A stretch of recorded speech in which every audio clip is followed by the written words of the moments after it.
Good evening and welcome to the 8th episode of Leadership Conversations in the Development Sector.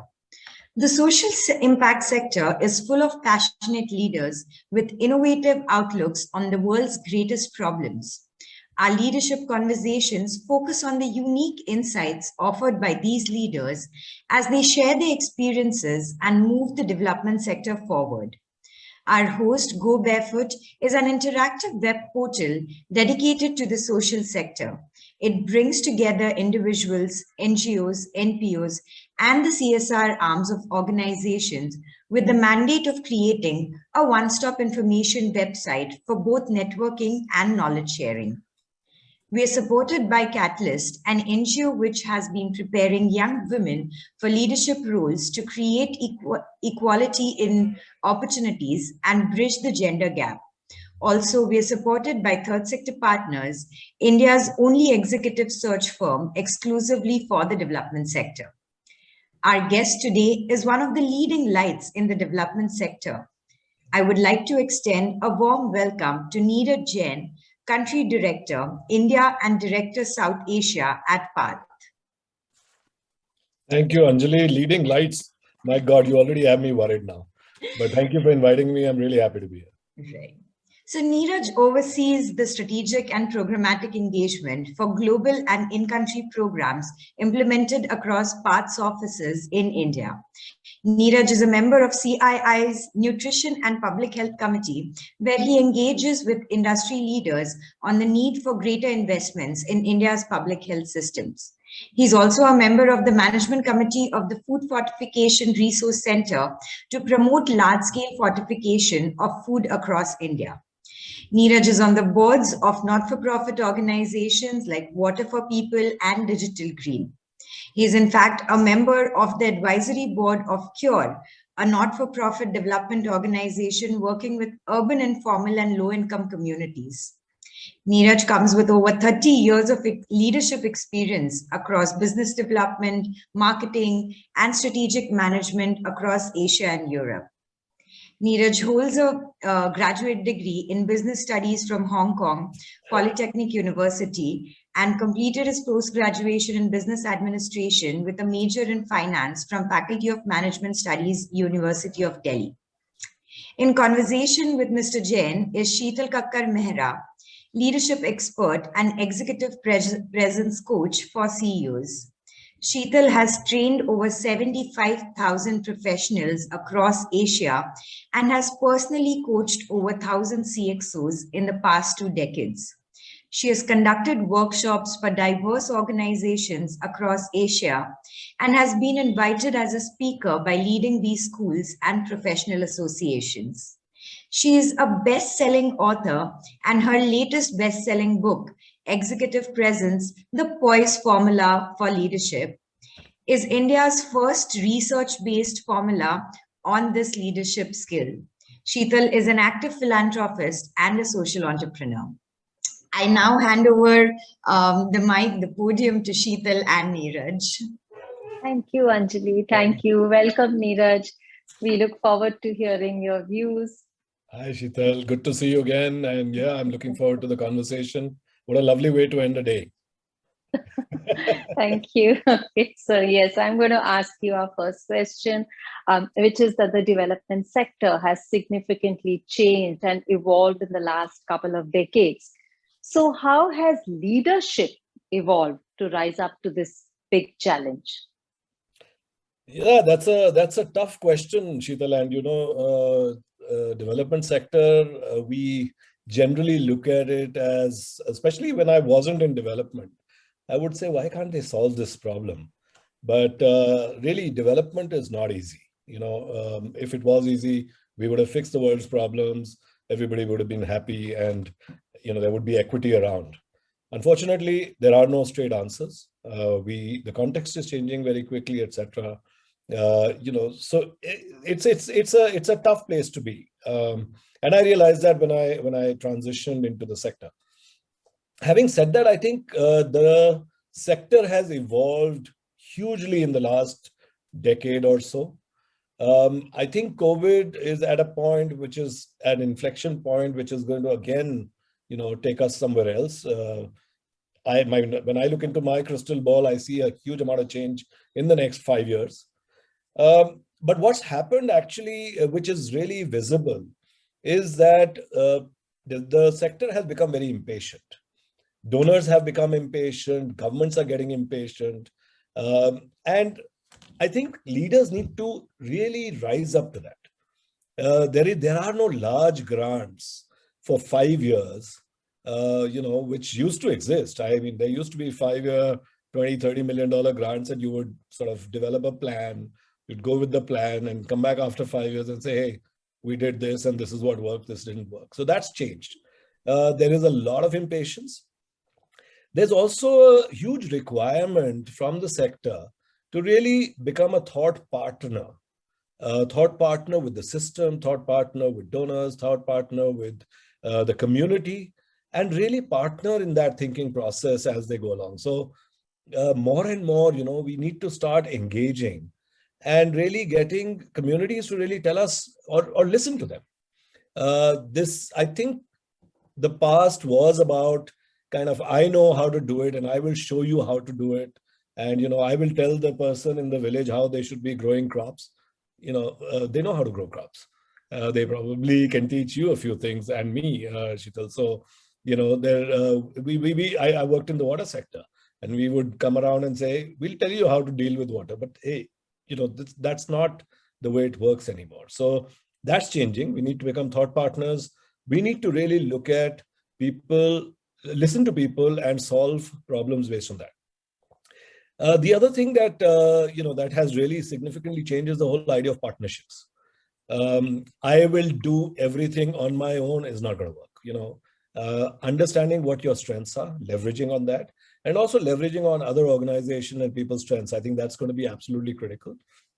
And I think that, to me, is going to be a game changer. And I've seen that in my own work, that when we have collaborated, we have delivered better, we have been much more effective, we have been much more efficient, and donors like us, so we get more money. So what else do you want? People like us are constantly chasing funding to survive. Most leaders in the development sector, I think we wake up thinking about where the next round of money is going to come from. Just one more thing I want to just say is that, we used to focus on inputs earlier. What did you do? I trained, right? Then it was about outputs. I trained 100 people. But it's not about that. It's about outcome.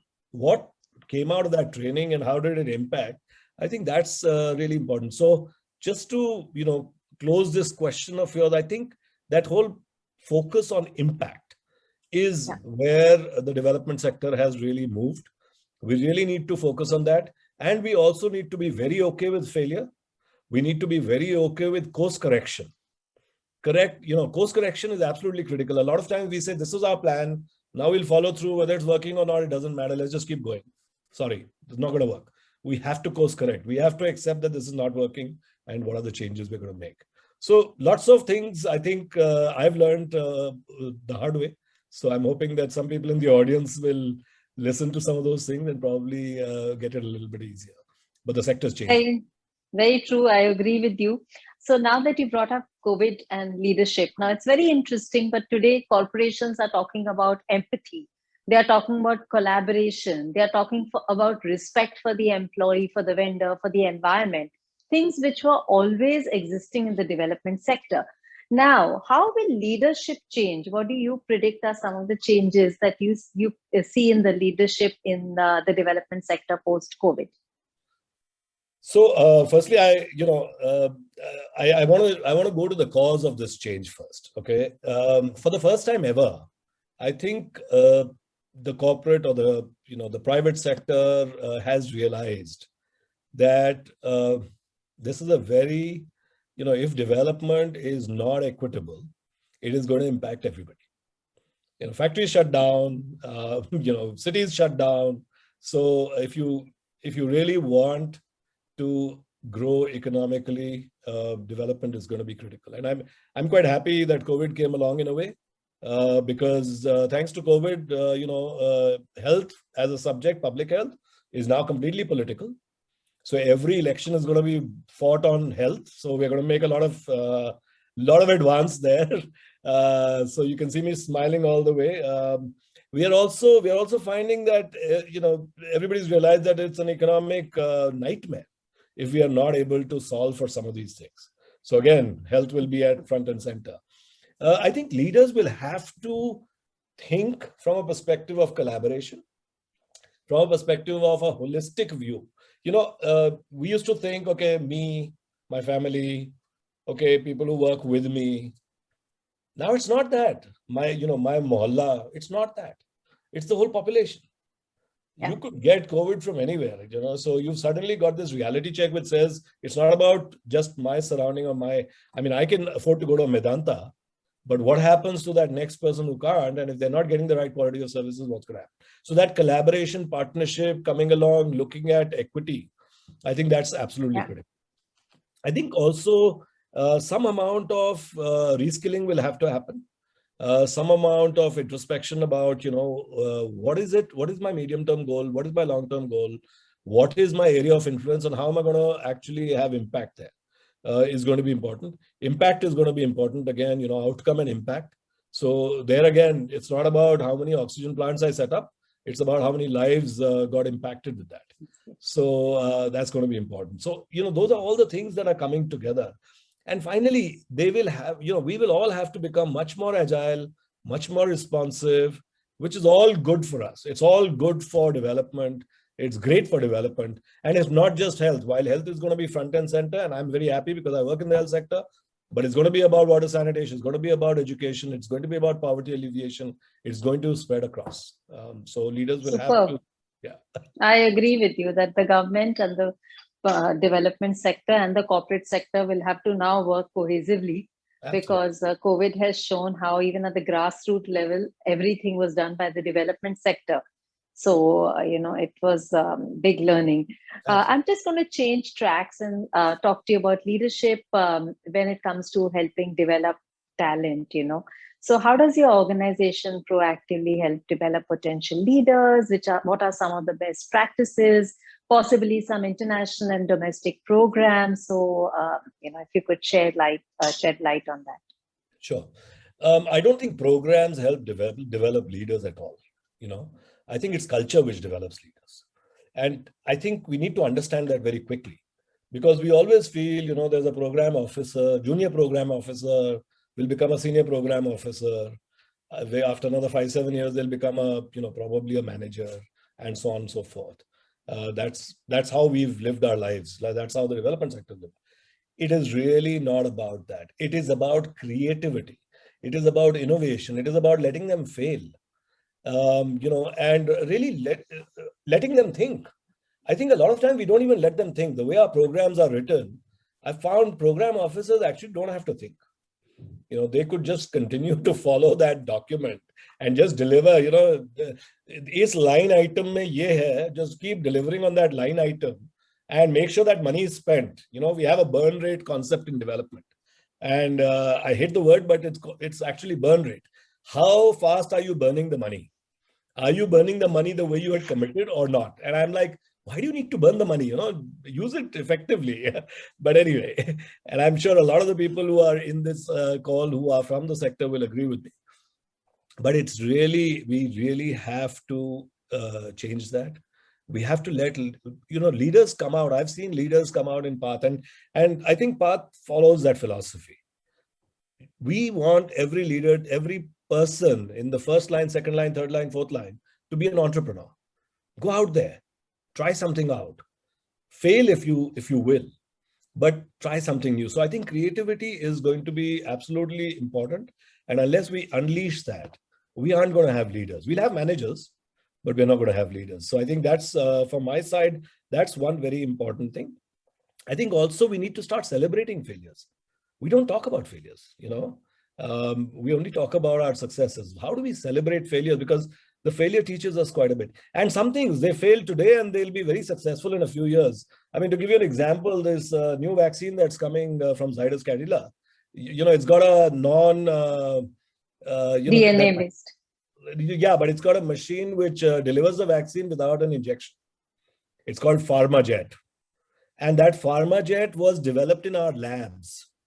7, 8 years ago. It's a failed product. And now all of a sudden it's like, it's, going to make waves there. I think also we need to push to impact. We need to in development, especially, we need to push people to think about impact. How many people were you actually able to make a difference in? And be transparent about it. Be okay with the fact that you weren't able to, or you tried, but it failed, and I'm going to course correct. Be okay with course correction. We were always afraid about going back to donors and saying, listen, this is not working, and now we want to change the program. This is the fear in the development sector. Get over it. Donors are very happy when you go back to them and say, this is not working. I mean, some donors may pull out your grant, but that's a risk worth taking. But it's worth going back and saying, listen, this is not working, guys. Can we please change this? So, and this is how it may work. Let's try it out. If it doesn't work, we'll change again. And finally, career paths. We always think about career paths internally. I think about career paths externally. I want all my staff to go to a WHO or a UNICEF or a World Bank, go and get those big jobs there, so career paths are extremely critical. And we've had huge success in that, and my HR hates me because I'm the referee for most of my teams who go to these great jobs. But these people have gone there and really built that alumni of path, which is absolutely stellar. So let's think of career paths beyond, we're not bonded labor. We are here to do a job, and we're here to build our careers. So again, you have an HR consulting firm, so you'll understand what I'm talking about. But that's very progressive thinking, and I agree with you completely. And working with as entrepreneurs, I think that's also phenomenal, because operating with founders' mentality is definitely the way forward if you are going to have people who are going to contribute or have creativity, which comes with which is par for the course. Anyway, so my next question is to do with technology. Now, how has technology impacted the development sector, especially in the last couple of years? Yeah, so firstly, not enough. We are so afraid of technology, just to get our projectors working, we fight every day. I'm presuming a lot of you out in that audience do that. And I always sit there and say, I can't even get a projector working. What am I talking about? Technology, digital health, artificial intelligence, machine learning, all of that, blockchain. So firstly, we're not doing enough. We need to do a lot more. I think COVID has pushed us in that direction. Although I still don't think we're doing enough, because most of the calls that I get on, people don't even switch on their camera. So I'm wondering, where the technology is gone. You were better off on those black phones that we had was the same. So we're not really using the technology. We're not using it to collaborate. We're not using it to partner. We're not using it well enough in the way we run our programs. We're not using it for data visualization. We're not using it for measuring impact.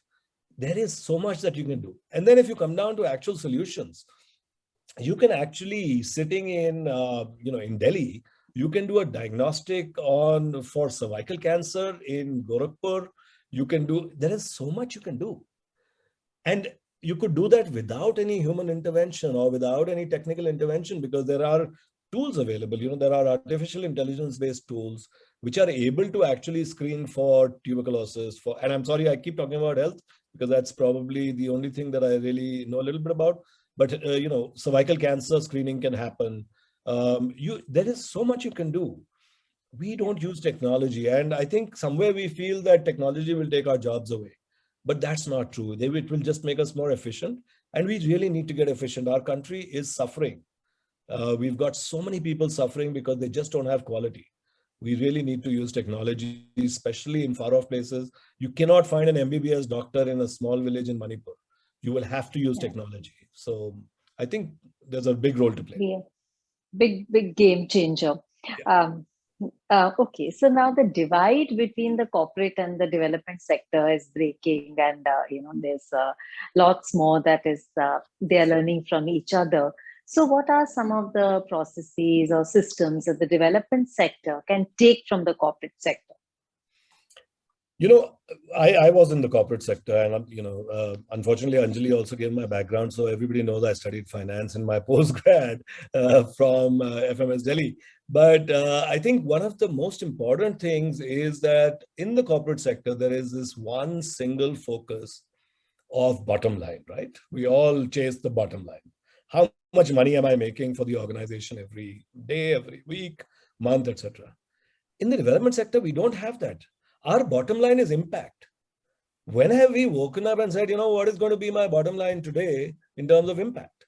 What is it going to be 1 week later or 2 weeks later or 1 month later or 1 year later? So I think that is important. Remember that our bottom line is impact, and impact is much more difficult to earn compared to money. So actually the private sector has it probably easier because it's very difficult to get impact. It's also very difficult to measure, but there are ways to do it, and we need to focus on that. The other thing is about return on investment. What is the amount of money we are spending? What is the time, etc. So that's something that we need to imbibe in our system. There is a return on investment. If I am staying in a village for 6 years, why am I there? 100 household village. I mean, this is a large country. So what am I doing? Why am I still there? And how do I exit? And how do I make it sustainable as I move forward? So I think that's going to be important. I had a very interesting experience during the oxygen crisis, and Path was right bang in the middle of it. We did a lot of work then. And I remember we were procuring certain solutions on an emergency basis. And my procurement team said, yeah, we have sent the procurement request to Seattle and now we are waiting for approval. I said, do you realize that if you wait for 2 days for approval, do you realize how many lives you may have caused the loss of? So that whole thing of, time is important. Scale is important. You really need to turn this very quickly. So I think those are the learnings from this side. I think from a private sector perspective, they need to get into empathy. They need to think beyond themselves. And they need to realize also that when they do stuff for the community, it always comes back. It always comes back. And, you ask, Sanjeev from Unilever, he'll tell you that. You ask any of the top leaders in India, Godrej, they'll tell you that it always comes back. Agree with you. I'm going to ask you a tougher question now. What can government learn from the development sector? Well, I think the first thing that the government really can learn from the development sector is that, they have so much money and such a large organization. We have this much money and a small organization. Their dependency on the development sector needs to be zero. I remember going into a government meeting once and somebody asked me from the government, so, what are you doing here? And it was a bit of a, nasty question. Why are you here? Kya chahiye tumko mere se? I said, sir, I am here because you're not doing your job. Because if you do your job, I don't need to be here. I can go home, So I am here to fill in that gap of you not delivering on your promise or what you're supposed to do. So I think one important thing is accountability. I think the government needs to really, and I think I've seen a huge shift in the last decade of the government really taking accountability. Officers are fantastic. I've been with district collectors, I've been with the central governments, I've been with state governments, and we have some really good officers. Unfortunately, our processes have bound them up and they can't move very fast. So I think that's going to be important to really simplify some of those things, to empower them, and again, let them be creative because they have all the answers. They don't need me. They know the answers. Somebody's been working in the immunization program of Bihar for the last 20 years. He doesn't need Neeraj Jain to come and tell him what he should do with immunization. He just needs the government to untie his hands so he can actually deliver on that. Yeah, so the bureaucracy. Yeah, absolutely. So the government has to really go there. They have to build leadership. That's the other thing that I think government would have to do. Build leadership, encourage leadership, and let people be creative. Let people fail. There's a lot of penalty in government if you fail and if somebody complains against you, etc. That needs to be sort of softened out. So I think those are the things that I would say. Okay, I'm going to change tracks and ask you a question on talent. So what are the shortcomings of today's leaders in the development sector? I think the biggest shortcoming is I find that a lot of times we think more about where is my salary going to come from, where do I get funding to build the next project so that I get my next salary. So I think, that as a concept troubles me to no end because, we're here to put ourselves out of a job. But I think that's, so if we start focusing on impact, I think that's, one of the big shortcomings. I don't see too many leaders focusing on that. I don't see too many leaders actually thinking about, creativity or doing things differently. A lot of our programs have been running, if you look at some of our programs, they've been running exactly the same way for the last 15, 20 years. And we're not trying to put in something new. We're not trying to think differently. So that's, I think, going to be absolutely critical. Bring some of those new ideas. I think also new talent. There's so much young talent available in India.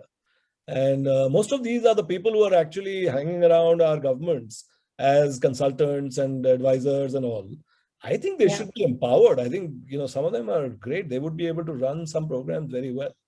So there needs to be a lot of change in the way we operate in terms of bringing leaders in. Superb. Okay, so social media, of course, has become very important in the last few years, especially during the pandemic. And personal branding on social media has also become very important. So, any practices that you as a leader follow, which you would like to share with our listeners? So, firstly, I'm very embarrassed because I'm one of those people who's always tweeting and posting on LinkedIn, and I have people call me and say, "What the hell are you doing? You're just kind of talking about yourself all the time. How full of yourself are you?" So unfortunately, that's the way you get noticed, and it's not. It really helps the organization, because if you don't talk about your programs, etc., see, who are we talking to? We're talking to our stakeholders, our donors, our partners. People in the sector. We talk to our governments. We want them to see us. So that's what we do. So from a business perspective, if I were to say, that's absolutely important. I think it does rub off on the individuals. So I can tell you, I get a lot of headhunter calls because of my active participation on social media. The visibility in the right visibility, circles. absolutely. So, if I get the next job, it'll probably come from there. So I do get advantage out of that. I do get invited to talks like you. I mean, Sheetal, you wouldn't have talked to me if I wasn't all over social media, probably. So it does help from that perspective, but it helps the business. It really helps the business. I think I have seen that work very well. We, in fact, have a newsletter. We have social. We're constantly tweeting. We're constantly on LinkedIn, Facebook, whatever. So it's a double-edged sword. So I think at some point I sometimes feel we're using it too much, and I see a lot of organizations using it too little. They do such great work, but they don't talk about it, and I think that should also change. Agree with you. With the world becoming flat now, you can have a donor sitting in any part of the world. Also, you could have somebody helping you from any part of the world. And we've even seen during COVID times that, social media really did help people find a hospital bed or an oxygen tank. So it did connect, and, that was, yes, I agree with you. Social listening, visibility, knowledge sharing. So multiple benefits. And of course, we follow you on social media. So my final question to you before, of course, we take audience question is that, what is your 2 pieces of advice to the rising stars of the NGO world on how they should manage their career? So we have a lot of people in the audience who are in their late 20s, early 30s, and they have a 30-year career ahead of them. So what would you advise them? Some pearls of wisdom. Sure. I think a few things. Firstly, you are the future of the country. So please continue to do what you're doing. Passion is important, but it's not all from the heart. We really want your minds. We really want these young minds, and they are brilliant. Sheetal, if you sit with some of our 30, 35, 25 to 35-year-olds in our office, the things they come up with, it's just fantastic. So keep the creativity going, stay in the sector. We need you, the country needs you. And I think you'll feel very proud of yourself when you reach my age and, you have a lot of gray hair. So that's one that I would definitely say. I think I also want to say that, don't be afraid, be fearless. Because the sector sometimes sort of pushes you down. And, it's you need to just be yourself. you need to be able to be, vocalize, you need to be able to push, you need to take stands. I think it's important. Yeah.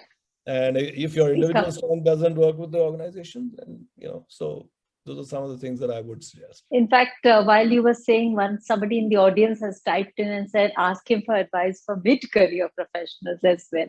So yes, we would like to take this question forward.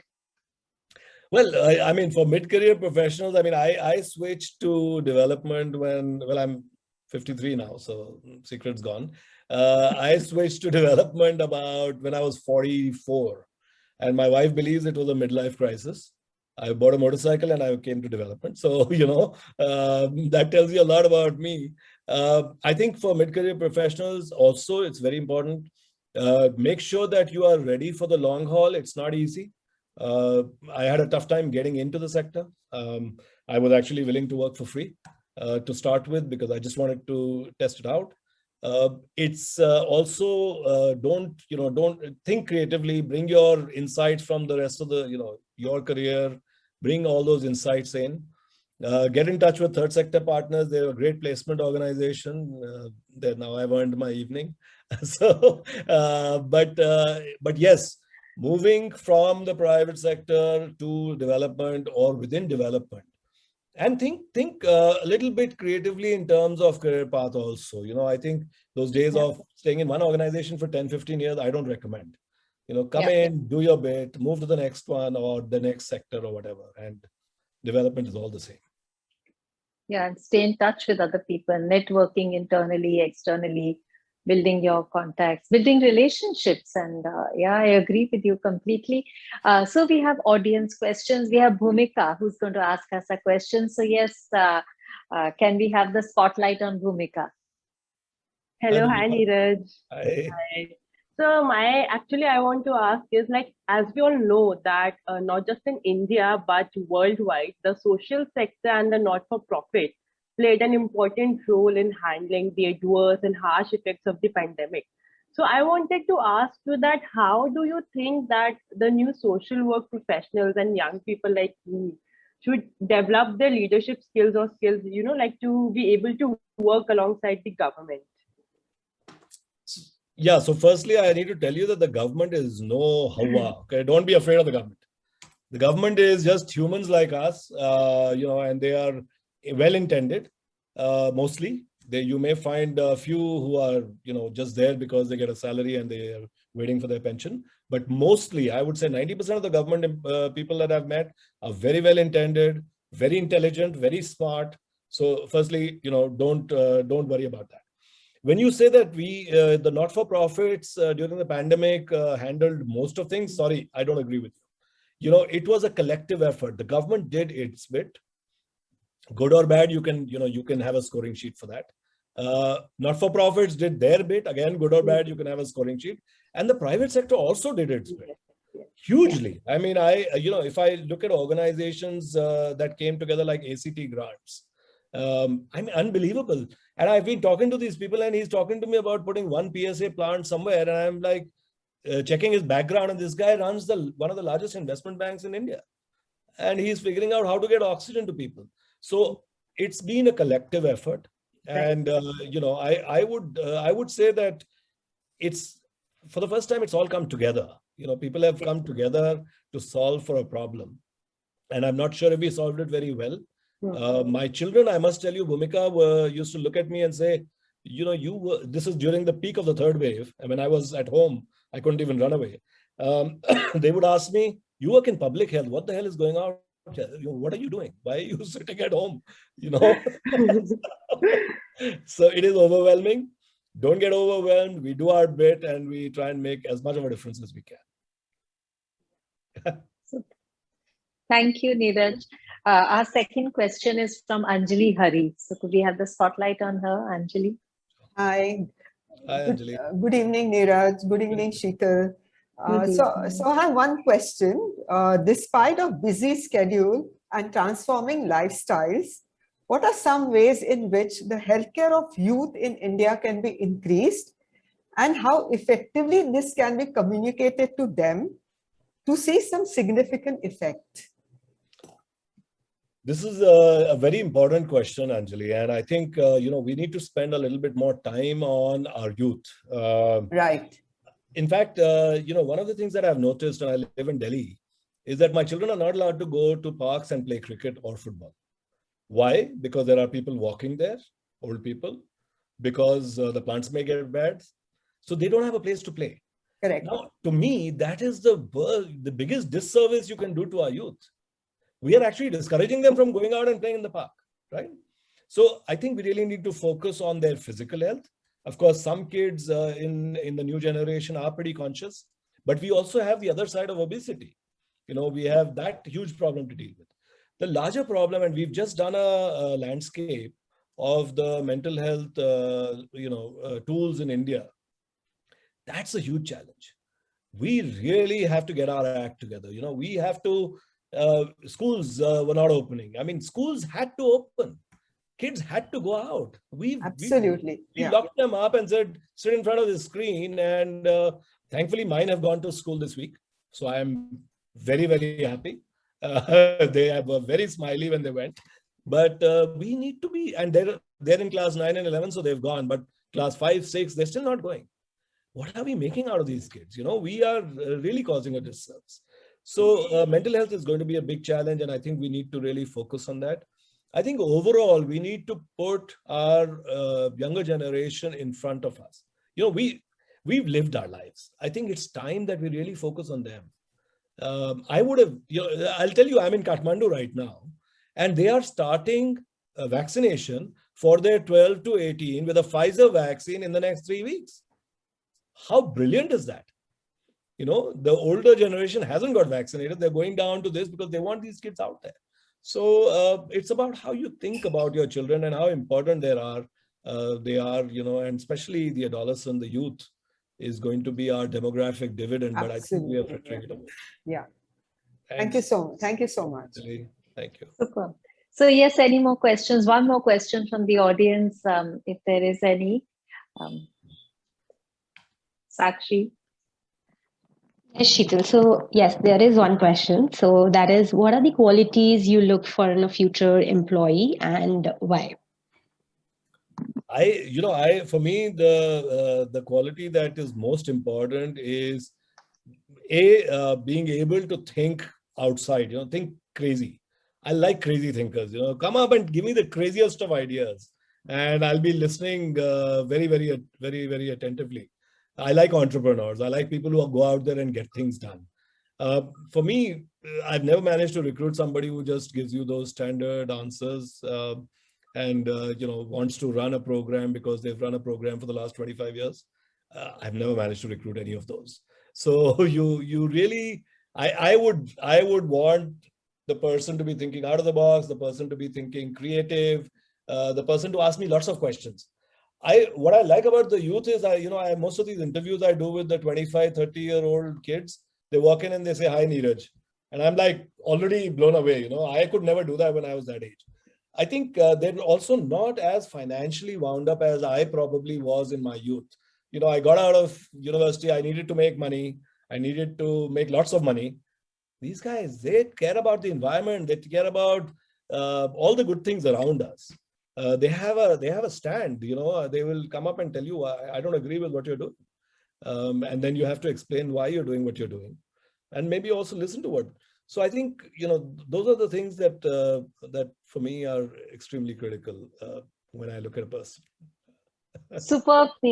Thank you so much. We have run out of time. We can ask you many, many more questions. And thank you so much for the wonderful insights and really enjoyed your answers on critical questions on leadership, of course, with a dash of humor, which we've also enjoyed. So really appreciate your time, and I'm sure our audience will write into you. On that note, thank you, goodbye, and everybody stay safe. Thank you. Thank you so much, Sheetal. Bye. Take care. Bye, everybody.